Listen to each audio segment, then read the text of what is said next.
Bonjour à tous et à toutes. J'ai un petit souci. Le live n'a pas fonctionné. Je me retrouve à bricoler une vidéo. Pour faire simple, YouTube n'autorise pas les lives sur un smartphone pour une chaîne qui a moins de 1000 abonnés, ce qui est mon cas. À partir de ce moment-là, j'ai dû me rabattre sur ce que j'ai pu, donc c'est-à-dire Facebook, mais ça n'a pas suivi. Visiblement, l'info n'a pas circulé. Et en même temps, j'ai pas full non plus, ça n'a pas fonctionné, donc j'ai arrêté. Et je me rabats sur une petite vidéo que je suis en train de faire à l'instant pour histoire de dire voilà, que je plante pas les gens, ce que je déteste faire. Et je vais répondre pour le coup à la seule question que j'ai eue, puisque j'en ai eu qu'une seule, concernant le live, le FAQ. Et la question, elle a été posée par la personne qui s'appelle But Paradis, qui me posait une question, en réalité une double question. La première question qu'elle me pose, je n'aurai pas grand chose à dire. Et la deuxième, je vais essayer d'être un peu explicite sans être trop long. Donc elle me demandait en première partie qu'est-ce que je pensais des réactions des musulmans par rapport à ce qui se passait en ce moment, au niveau du dénigrement, etc. Et à cela, j'ai pas grand chose à dire, si ce n'est que je suis comme tout le monde, je suis choqué, etc. Et que les réactions, il y en a de toutes sortes. Donc des gens, des bonnes comme des moins bonnes, des hystériques comme des intelligentes, je ne sais, il y a différentes sortes de personnes qui ont réagi. Moi je pense qu'il faut rester dans la neutralité et pas faire de vagues, juste dénoncer intelligemment. Après voilà, chacun fait comme il veut, il y en a qui sont dans l'hystérie, dans l'agressivité, etc. C'est pas mon cas. Par contre le combat verbal, ça il faut le faire. C'est comme ça qu'on doit réagir et intelligemment et avec du factuel. Donc déjà ça c'est le premier point. Ensuite le deuxième point, la deuxième partie de la question que me posait donc But Paradis, c'était quel était mon point de vue sur le CCIF, toujours en rapport avec la campagne de dénigrement des musulmans depuis 3 mois à peu près. Pour faire simple et être très très franc, le CCIF, à vrai dire, pour moi, c'est une escroquerie, c'est une mascarade. Une association qu'on nous colle, qu'on nous impose comme ça, sans nous demander notre avis. Comme ça, du jour au lendemain, ça fait quoi, 7-8 ans qu'elle existe, à peu près, plus ou moins. Personnellement, moi, j'ai aucune confiance ni en son président, Marwan Mohamed, ni aux autres qui l'ont mis en place, dont j'ai oublié les noms, ni le fait que quand on les a attrapés la main dans le pot de confiture, c'est-à-dire quand on a su qui s'était financé, ils avaient reçu 50 000 euros je crois de la part de Soros, et que son président Marwan Mohamed a annoncé qu'il n'était pas au courant, qu'il ne savait pas que c'était eux, sinon il n'aurait pas pris l'argent, et que voilà, je n'y crois pas 2 secondes, et je sais que pour moi c'est tous des menteurs, ces gens-là, surtout quand ils ont le micro qui est tendu, qu'ils apparaissent régulièrement plus ou moins dans les médias, en bien ou en mal d'ailleurs, hein, parce que c'est des pions qui sont utilisés. Et à commencer par ce Marwan Mohamed, décidément j'ai du mal. Donc je crois pas trop en ces gens. Donc pour moi tout ce qu'il dit ce n'est pas fiable. Et à partir du moment où cette association elle est créée par les dirigeants en fait, de ce pays, et ils nous l'imposent, hein, et ils nous l'imposent sans qu'on ait notre mot à dire, ça tient pas la route. Donc ça sent pas bon, et ça sent l'entourloupe et c'est visible de très loin. Donc à partir de ce moment-là, pour moi la CCF c'est une escroquerie, j'appelle ça un fake, un enfumage, tout ce qu'on veut. Donc pour moi, ils n'ont pas de valeur, ils n'ont pas de crédibilité, je leur accorde absolument rien du tout. Voilà, ça c'est mon point de vue sur ça.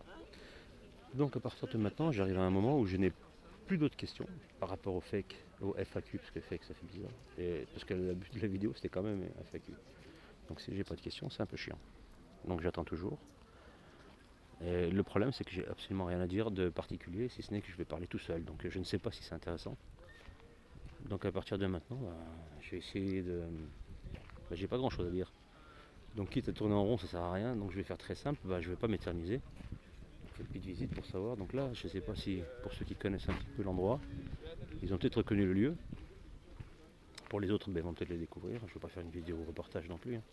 Et puisque j'y suis, je vais vous montrer un petit peu.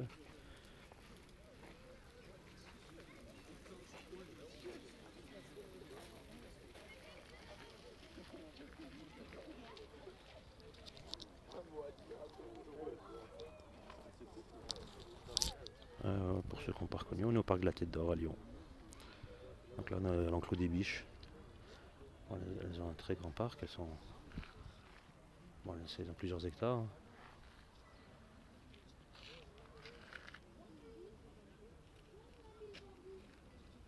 Je cherche l'accord dans mon regard.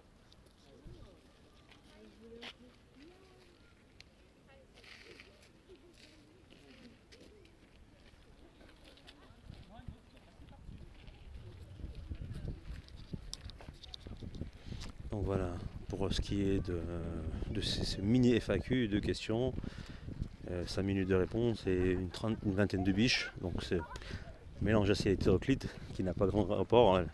Mais bon, c'est mieux que rien. Donc je vais essayer quand même de parler de certaines choses. Par rapport à l'actualité peut-être, on a eu pas mal de choses en ce moment. J'essaie de voir un peu de balayer un petit peu les différents événements qui ont eu lieu. Bon, on a eu la manifestation là. Là, on a la grève en ce moment et on a eu ensuite des manifs, des violences encore à Paris. On a encore eu des gens qui se sont fait tabasser, qui a été filmé, c'est-à-dire qu'on a vu deux policiers s'acharner sur un jeune, je crois que c'est un jeune homme, qui s'est fait matraquer comme il faut. Bon, ça change pas en fait, on est toujours dans un état policier. Ça se confirme, ça continue, donc pourquoi s'étonner?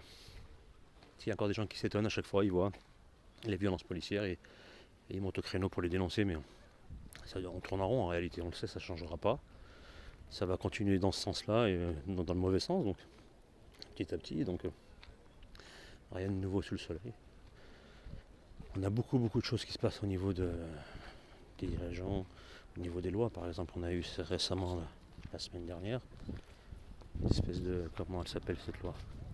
C'est pas une loi, c'est pas une loi, c'est un amendement, c'est par rapport au niveau des termes, c'est une guerre des mots en réalité sur comment on va pénaliser la pensée qui dénonce l'État imposteur d'Israël dans sa politique meurtrière. Donc quand on dénonce cette politique meurtrière et raciste que l'État Israël applique, c'est-à-dire le sionisme et donc le meurtre et l'assassinat, la spoliation des Palestiniens, on a en parallèle une loi en France qui va passer, mais c'est un amendement je crois, qui stipule que le sionisme est assimilé à l'antisémitisme. Donc ça, c'est jamais vu ça en France. Jamais vu ça. C'est-à-dire qu'en gros, on crée des lois pour pour empêcher les gens de parler. Avec ce genre d'amendement qui va être validé, ça c'est presque sûr et certain d'ici. Ça va prendre quelques années peut-être, mais ça va se faire quand même. Donc on va arriver, si vous dites sioniste, vous critiquez le sionisme, donc vous êtes anti-sioniste, ben, ça refait au même, on fait un espèce de grand écart, et boum, on est antisémite, alors que ça n'a absolument rien à voir. Donc moi j'aimerais bien qu'on m'explique qui en France fait ce genre de loi, quel pouvoir il a, pour qui il travaille, parce qu'en réalité il ne travaille pas pour l'intérêt du peuple. C'est-à-dire que c'est des gens qui sont vendus, c'est-à-dire qu'ils ont un salaire, et ils ont une mission, elle n'est pas pour celle du peuple, elle est pour ceux qui les payent. Et il faudrait savoir qui leur offre ce salaire pour trahir les gens. Et là on le voit encore de plus en plus, c'est-à-dire que ça ne s'arrête pas. On a de plus en plus de lois qui vont dans ce sens-là, à la rencontre des gens, et ça, c'est normal. Et on en parle 2 jours et c'est fini, alors que les libertés n'existent pas. C'est une dictature en réalité, tout simplement. Dictature sans coup encore, à part pour les manifs, ils perdent un œil ou une jambe ou un bras, ça se fait, mais sinon, voilà, les gens ils acceptent, ils s'en rendent pas compte, mais ils acceptent le fait qu'on leur enlève des libertés jour après jour, semaine après semaine, petit à petit, hein, c'est pas d'un seul coup, mais voilà, ça par exemple, si on parle encore des libertés d'expression, c'est impossible. Il n'y a pas de liberté d'expression là, puisque vous allez critiquer un état criminel, on va vous dire ah, donc et on va faire un raccourci linguistique en disant que ce que vous avez dit, ça ne correspond pas à ce que vous pensez. On pense à votre place, on vous dit vous avez dénoncé l'État imposteur d'Israël dans sa politique criminelle, et on vous explique que ce que vous pensez en faisant ça, c'est que vous n'aimez pas les juifs. Voilà, ça c'est un truc, j'ai jamais vu ça. On sait mieux ce que vous pensez, c'est-à-dire qu'on est dans vos têtes et on vous interdit on vous dit votre pensée, elle ne vaut pas le coup, c'est mieux pour vous. On sait mieux que vous ce que vous pensez. Donc ça, voilà, je crois que ça s'appelle la dictature et c'est ce que font les Chinois, les communistes, ils l'ont fait. Donc on peut pas penser par soi-même, l'État c'est mieux que vous ce que vous pensez. C'est quand même assez étrange, on vit vraiment une époque formidable. Donc ça c'est très intéressant, et ça c'est à l'image de notre monde. C'est-à-dire que voilà, on est abrutis jusqu'au bout. Bientôt on va nous faire manger là. C'est les gens qui vont nous dire ce qu'on doit manger, comment on doit manger, et ils vont nous servir à manger. Mais c'est eux qui choisiront pour nous. Ils vont faire ce qu'ils veulent. Là, c'est dans quelques années, hein, c'est pas dans 150 ans. C'est dans, je sais pas, peut-être une trentaine d'années. Pour ceux qui ont des enfants, qui sont un peu peut-être en bas âge ou jeunes, eux subiront ça. C'est-à-dire qu'ils vont arriver d'ici une trentaine d'années, ils vont commencer à essayer de vouloir se marier, se trouver un travail, etc. et de vivre leur vie. C'est pas eux qui la décideront. On leur aura balisé la route. Les gens qu'ils vont rencontrer, le travail qu'ils auront, le comportement qu'ils devront avoir socialement. ce qu'ils ne pourront, pourront faire et ne pourront pas faire, etc. Ce qu'ils pourront dire et penser, mais ça va être ça, va être, leur liberté sera cloisonnée, balisée à tous les niveaux. Là, ce qu'on connaît aujourd'hui, dans 30 ans, ça n'aura plus rien à voir. Et dans le mauvais sens, évidemment, ça ne va pas être dans le positif. Donc voilà ce qui va se passer d'ici pour une génération encore. Et malheureusement, nos enfants, si vous avez des enfants en bas âge ou des jeunes enfants, il y a de fortes chances qu'ils subissent ça, qu'ils vivent dans un monde, et je parle en Europe, en France en particulier, je ne parle pas dans les dictatures connues et reconnues, ça va être comme ça. Délit d'opinion, délit de nourriture, vous ne pouvez pas manger ce que vous voulez, ça a déjà commencé depuis un moment. On va vous imposer un régime alimentaire. Et là, on a les prémices depuis des années déjà. Avec ces lois de langage, des lois de pensée, on pense à votre place, on vous dit quoi penser, quoi faire, etc. Comme le petit garçon, également, il y a eu le petit garçon, je ne sais plus c'est où, je crois que c'est en Isère, qui ne mangeait pas de viande à la cantine, et on l'a donc exclu. Le maire, qui est maire de cette ville de Pont-de-Cherry, je crois que ça s'appelle, il est là-bas maire depuis 31 ans. J'ai lu ce matin cette info, et ça date d'il y a 2-3 jours, et ils l'ont banni, exclu de la cantine parce qu'il refusait de manger de la viande, sachant que la cantine, leur politique, et c'est pas la seule d'ailleurs, il y en a plusieurs, qui forcent les enfants à goûter de tout, soi-disant pour leur apprendre l'alimentation. Donc on leur dit voilà, tu goûtes de la viande, des légumes, des céréales, tout ce que tu veux, et tout le monde est logé à la même enseigne, peu importe ce que tu veux ou pas. Et ce petit garçon, il n'a pas voulu, donc on l'a un peu exclu. Même, on l'a bien exclu, donc ce qui est assez étrange. À partir du moment où on vous dit quoi faire, et si vous vous soumettez pas, vous êtes exclu. Alors là c'est de la cantine, mais après on vous exclut socialement. Mais ce qui fait peur, c'est que l'enfant, peut-être qu'il était allergique. Alors, mais je pense, on ne sait pas de quelle origine il est, mais je pense que c'était soit un juif, soit un musulman.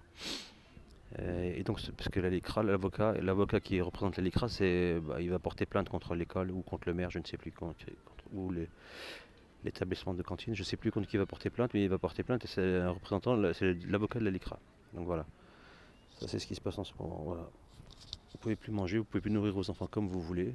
Et en réalité, c'est une chasse aux religieux et une chasse à la pensée divergente, à la pensée pas dissidente, mais à la pensée qui sort du lot, à la pensée mais qui pas pourtant, qui n'est ni rebelle ni comment dire, elle n'est pas révolutionnaire, c'est une pensée qui sort de la pensée unique. Si vous êtes dans ce cas de figure, on vous chassera impitoyablement.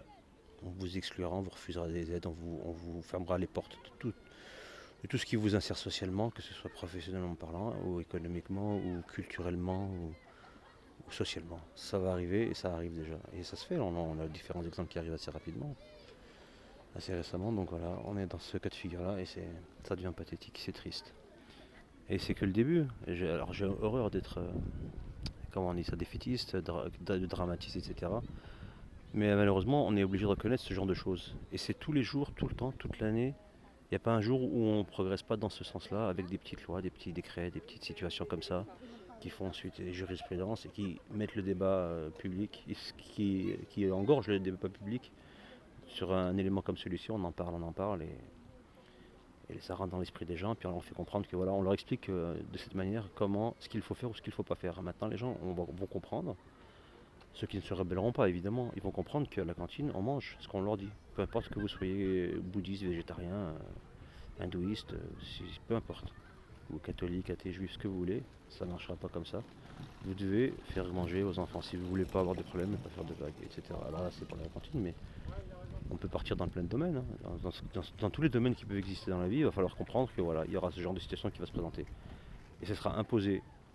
Et alors, une dictature, vraiment, une dictature. Alors il n'y a pas le coup de matraque systématique, mais pour le reste, effectivement, c'est le cas. Ça répond à tous les critères d'un État dictatorial qui il vous dit ce que vous devez faire. Alors qu'on est dans un pays libre. C'est juste, voilà, formidable. C'est bien emmené, puis c'est même grossièrement bien emmené, parce que c'est tellement visible, mais ça fonctionne encore et encore. Puis il y a la peur aussi qui rentre en compte, qui fait qu'il y a beaucoup de gens qui se soumettent sans le vouloir. Malheureusement, ils n'ont pas le choix.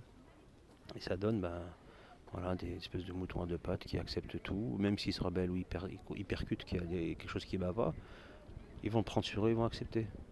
Pourquoi ils vont accepter ça? À partir du moment où on ne leur enlève pas leur liberté de base, tant qu'on leur donne à manger, accès à la nourriture.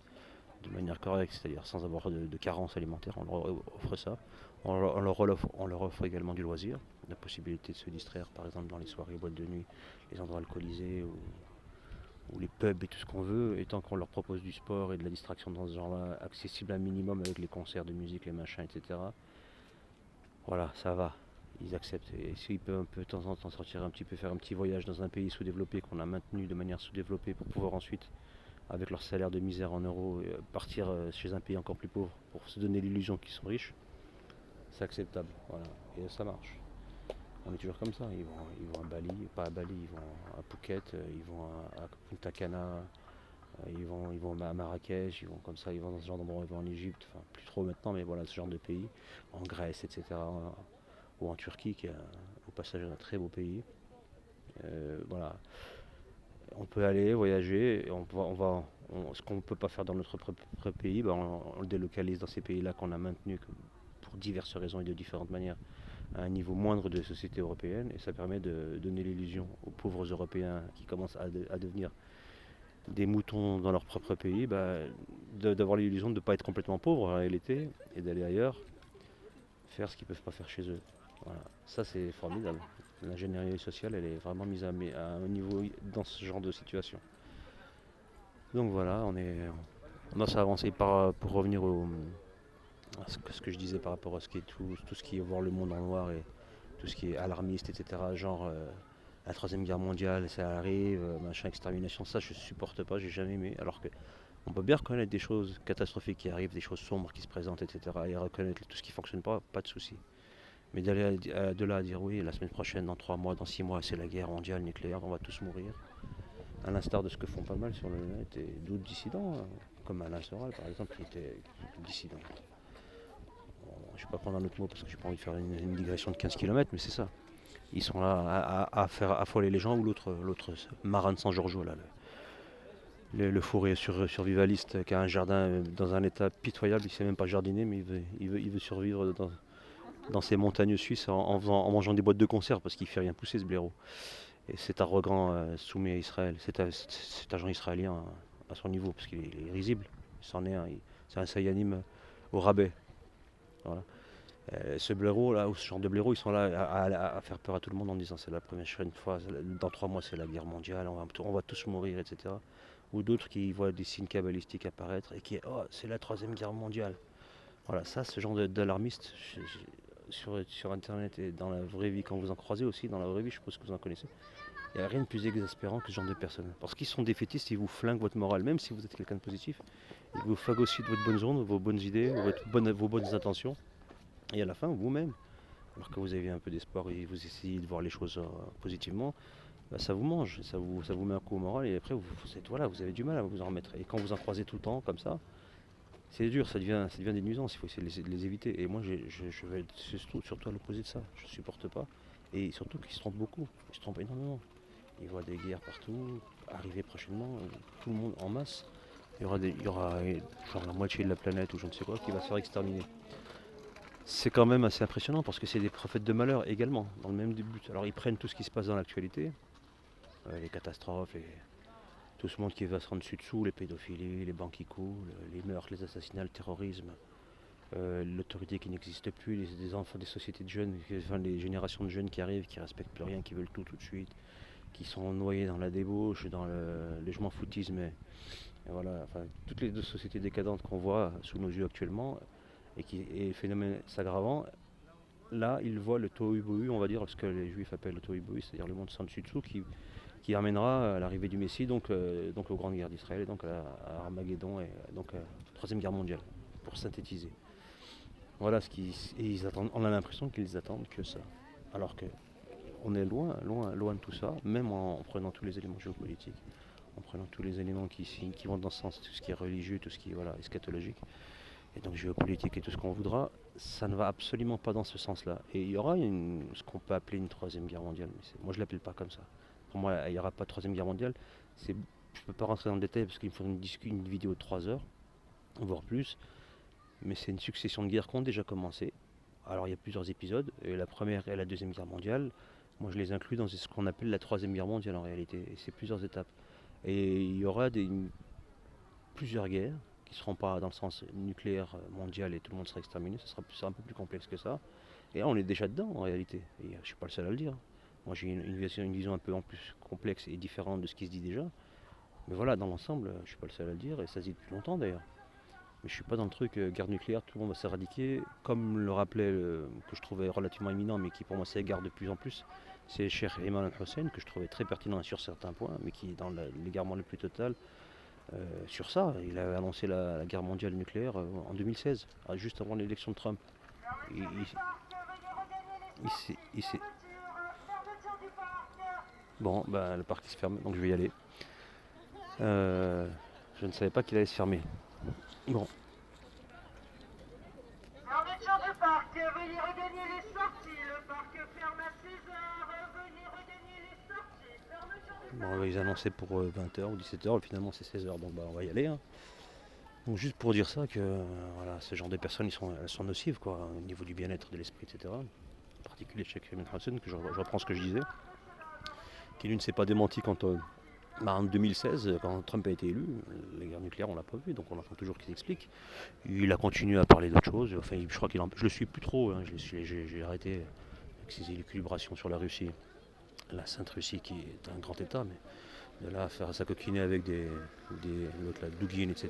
Et penser que c'est des gens sincères, alors que ils sont plus versés dans l'occultisme ou dans le sionisme comme Poutine. Je veux dire, voilà, au bout d'un moment, ces gens-là, ils n'ont plus de crédibilité, et surtout quand ils annoncent clairement, avec un rêve qu'il leur est fait, qu'il y a une troisième guerre mondiale qui va arriver, et que ce sera avant l'élection de Poutine en 2016. On est en 2019, il s'est vautré, il aurait mieux fait d'ailleurs de ne jamais en parler, même s'il avait fait ce rêve, et s'il l'a raconté, il aurait dû s'excuser, il s'en est jamais parlé, il aurait dû s'expliquer du moins. Il l'a jamais fait. Bon, ça n'empêche pas que j'ai toujours autant de respect pour lui, même si clairement il est dans une espèce de secte. Pour bien connaître le personnage, je sais qu'il est quand même il est dans une secte soufie où ils sont versés dans un domaine qui moi-même ne me plaît pas, et je le dis pas de mon propre chef. Il a fait une vidéo où il en parle, c'est-à-dire qu'il a une confrérie soufie qui verse dans l'occultisme clairement, hein. Et je mettrai le lien de la vidéo si je le trouve, où il en parle. C'est à la fin d'une vidéo qu'il a fait il y a une dizaine d'années, et où il en parle, donc je mettrai le lien pour ceux qui s'intéressent. Voilà, il raconte un peu la façon de parler avec des esprits, de voyager dans les dimensions, voilà, pour faire simple. Parenthèse fermée, je ne vais pas éterniser sur ce personnage, il n'est pas méchant, mais lui a permis pendant des années au sein de différentes communautés, donc surtout la communauté musulmane, à les égarer par rapport au fait de la Troisième Guerre mondiale, du défaitisme, de la soumission. On s'attendait à ce que le monde devienne une ruine. Je ne sais pas si vous connaissez la série La Quatrième Dimension. Il y a un épisode, un des premiers de la saison, la première saison, où c'est un homme qui est passionné de lecture et il se retrouve un jour, il aime tellement lire qu'il travaille dans une banque. Il aime tellement lire qu'il s'enferme dans la salle des coffres pendant son travail, dans les coffres forts, donc ils sont sous terre à New York, et il lit un bouquin là-bas, et il fait ça tout le temps, il sèche son boulot, il va lire en bas, dans le sous-sol, dans les coffres forts. Et puis à un moment, un jour il est en train de lire, il y a la menace russe à l'époque, dans les années 60, soi-disant, l'attaque nucléaire, et puis boum, il y a une attaque nucléaire. Et quand il sort de la salle des coffres, il voit que la Terre, il n'y a plus rien, c'est des champs de ruines, que ça. Des ruines, et il reste tout seul, c'est le seul homme qui reste sur Terre, il est tout seul. Et on voit que des ruines. Si vous voyez cet épisode, on a l'impression qu'on allait finir dans un épisode comme ça, avec ces gens-là. Donc Sora a été le relais de ce Cheikh Imran Hussein, il a relayé, il l'a édité, etc. C'était une bonne personne, sincèrement, mais quand il est parti dans ses délires, le Cheikh, il a commencé à dire un peu n'importe quoi, mais il a égaré beaucoup de monde. Beaucoup de monde. Il y a encore des gens qui pensent que voilà, on est à bord de l'apocalypse et qu'on va arriver, qu'on va finir sous des décombres, alors que en réfléchissant, en cherchant et en étudiant l'eschatologie, et si on met en parallèle à ce qui se fait en ce moment dans la géopolitique, les relationnels entre les nations, etc., et l'intérêt qu'il y ait à ce que tout le monde se foute sur la gueule, ça tombe à l'eau. En particulier sur l'escroquerie alors c'est mon point de vue, sur l'escroquerie des bombes atomiques avec leur puissance actuelle telle qu'on nous les présente, c'est-à-dire le pouvoir d'éradiquer toute âme qui vive, et toute construction en béton, etc., et que ça reste tout un truc, toute une ville, tout un pays, c'est très douteux. Par contre, je nie pas les radiations, mais j'aimerais bien qu'on m'explique, tel qu'on nous les présente, j'y crois pas. Voilà, après les radiations nucléaires, les radiations, ça existe évidemment. Et comment elles sont créées, qui les utilise via une bombe atomique. Via la bombe atomique, c'est très difficile. Je dis pas non catégoriquement, mais je valide pas. pour moi est ambigu. Après j'ai d'autres pistes, j'ai d'autres idées, j'en avais déjà évoqué, j'en avais déjà parlé dans certains articles il y a 4-5 ans, je ne sais plus combien d'années. Je le reprendrai, je referai un bilan de tout ça. C'est prévu que je le mette dans un futur ouvrage. J'ai plusieurs ouvrages que j'écris en même temps, pour info. J'en ai écrit un, mais c'était pas vraiment c'était quelque chose, c'était une succession d'articles que j'avais écrits, que j'avais postés sur Facebook et sur mon site et sur le site du libre penseur de Salim Laibi, que je salue au passage, mon ami Salim Laibi. Mais je les avais compilés sur un livre. Donc aujourd'hui, bon, le parc ferme ses portes, ils insistent. Alors on va sortir. Donc voilà, c'était un premier ouvrage que j'ai fait qui est très bien, hein, mais c'est une compilation d'articles hein, essentiellement. Et j'avais mis à la fin du livre d'ailleurs une partie sur la Terre plate. J'avais un chapitre entier sur la Terre plate. Enfin l'escroquerie de la Terre plate avec tous les allumés, les kabbalistes et les adeptes de la Genèse falsifiée qui ont pris un délire au pied de la lettre et au pied du mot pour valider la Terre plate et ils nous ont mis ça avec les musulmans qui ont... Bref, j'en parle, pour tout ça pour moi c'est des allumés. Et donc sur tout ce qui concerne la bombe atomique, etc. et les adeptes de la destruction massive d'une troisième guerre mondiale nucléaire, ça j'ai des articles dessus, j'ai des documents, j'ai des écrits là-dessus que j'ai commencé à mettre et que je mettrai dans mon futur ouvrage qui est en cours depuis un moment. Il faut juste que je prenne le temps de bien le faire parce que c'est un document important. Donc je suis en cours mais ça prend du temps, il faut du temps. Donc voilà, donc pour faire très simple et pour conclure un peu cette vidéo qui commence à être un peu long, je pensais faire court mais là voilà, j'avais pas de questions en même temps. Donc voilà, juste arrêter d'être défaitiste, même si les choses ont l'air sombres. Moi je pense que prendre les choses du côté positif, même si c'est pas évident, hein, même si votre vie était difficile ou l'avenir vous le voyez en sombre, moi je le vois pas plus clair que n'importe qui. Moi là je le vois très très sombre. Moi j'ai 3 enfants, j'ai du mal à des 3 enfants assez jeunes et je me dis ça va être dur pour eux quoi. Donc je pourrais voir les choses difficilement et baisser les bras et me dire voilà c'est perdu et faire des choses pas rationnelles, mais je vois positivement les choses. Ça sert à rien de rendre les choses négatives parce que ça changera rien au concret. Donc écoutez, les prophètes de malheur tels que les escrocs que j'ai déjà cités ou d'autres encore, ils sont pléthores, hein, c'est pas ce qui manque. Il vaut mieux pas les écouter, voir le positif quand on y croit, on pense que c'est la finalité, c'est pas l'obscurité qui va l'emporter, hein, ça c'est une évidence. Donc on sait très bien que le positif, c'est celui qui va gagner. Et être positif, et être du côté donc, de ceux qui croient et ceux qui savent que la justice l'emportera, on peut être que porté par ça. Donc on pourra que réagir positivement dans notre entourage, dans ce qu'on fait, que ce soit en parole ou en acte. Et voilà, moi je pars sur ce principe-là, et tout ce qu'on dénonce, c'est pas pour être déprimé, c'est pour justement le mettre en lumière et savoir comment l'esquiver et éviter que ça se reproduise. Ça c'est une philosophie de base, mais elle reste valable pour tout, dans tous les domaines, même si c'est pas facile. Donc sur ce, je crois que j'en ai assez dit, même si c'est encore dommage que cette vidéo n'a pas pu avoir lieu en live, donc je la reporterai, j'espère avoir 1000 abonnés pour pouvoir le faire dans quelques mois. Là je le serai, donc abonnez-vous en fait, hein. Pour faire simple, je vous invite à vous abonner pour ceux qui ne le sont pas encore. Et ceux qui connaissent des gens qui ne sont pas abonnés, conseillez-les de venir s'abonner ici, de participer, de liker, n'hésitez pas à poser vos questions. Alors si ça peut intéresser des gens, si vous voulez, la prochaine fois je referai une autre vidéo avec un vrai FAQ. Et là vous me posez des questions en commentaire. Vous me posez toutes les questions que vous voulez, sachant que je ne suis pas un expert en tout, je suis un généraliste. Hein. Si vous me posez des questions pointues, je ne pourrai pas répondre grandement. Mais voilà, n'hésitez pas. Et donc si vous avez des questions, n'hésitez pas. Et j'en ferai une si j'ai suffisamment de questions. J'en sélectionnerai quelques-unes pour pouvoir faire une vidéo de 15 km. Et puis des questions auxquelles je pourrais répondre où j'aurai des arguments assez intéressants. Si c'est pour répondre comme tout le monde, bon, je m'abstiendrai. Hein. Et si j'ai un point de vue que je pense différent de ce qui se fait, je les prendrai en compte et puis je ferai une vidéo là-dessus avec vos questions. Et voilà. Donc en tout cas, je vous remercie pour ceux qui suivent. Donc je vous souhaite le meilleur et je vous dis à très bientôt. Bonne soirée.